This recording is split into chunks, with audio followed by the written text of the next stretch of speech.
40 वगैरे काही समजा मजा आती।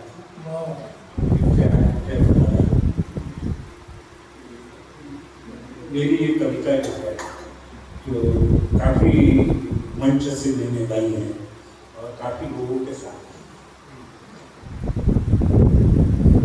उसके पहले मैं 2 लाइनें कहता हूँ। ये अपन अभी तक की सफर में बैठे हैं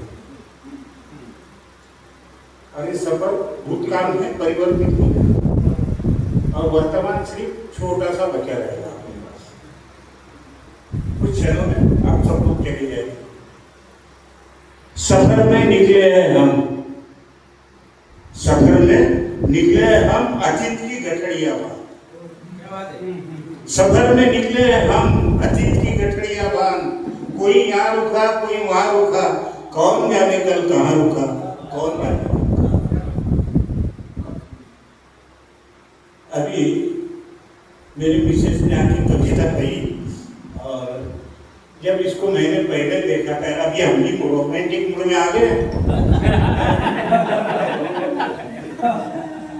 तो हम सुनाते हैं।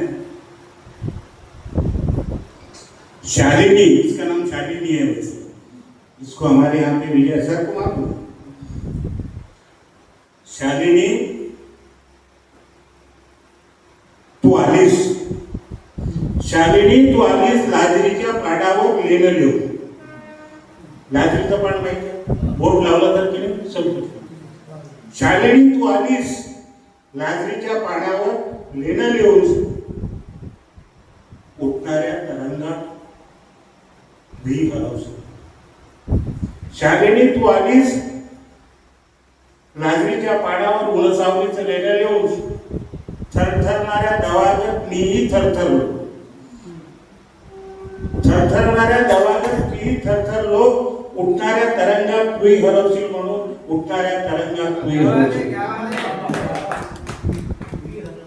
बघ सूर्यपुत्रा, ही माझी फेमस कविता आहे।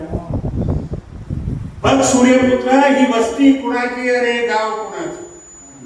बघ सूर्यपुत्रा, ही वस्ती कुणाची, हे गाव कुणाचं। गावाला शिव नाही, गावाला शिव नाही, शिवावर मारुती नाही।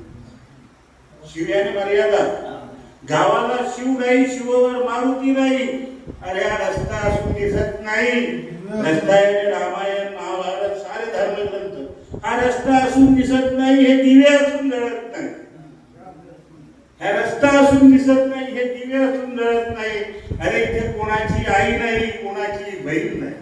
अरे इथे कोणाची आई नाही, कोणाची बहीण नाही, कोणाचाही भाऊ नाही, कोणाचाही बाप नाही। हा खोटा तो खोटा, हा खोटा तो खोटा। यावर मी कसा मोठा सांगणार आहे, काही कमी नाही।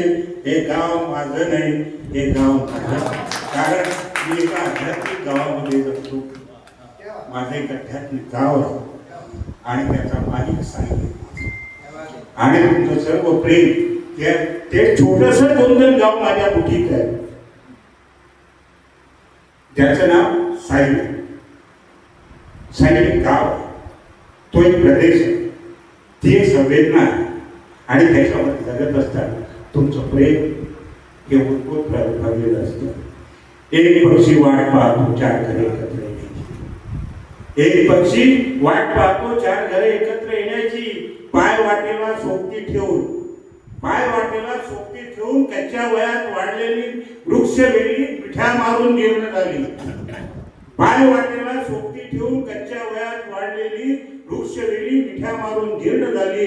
मरकाडलेल्या बैलाची किंकाळी ऐकून सावध झालेला तो फकीर, मरकाडलेल्या बैलाची किंकाळी ऐकून सावध झालेला तो फकीर तोंडावरून घोंगडं फेकतो आहे।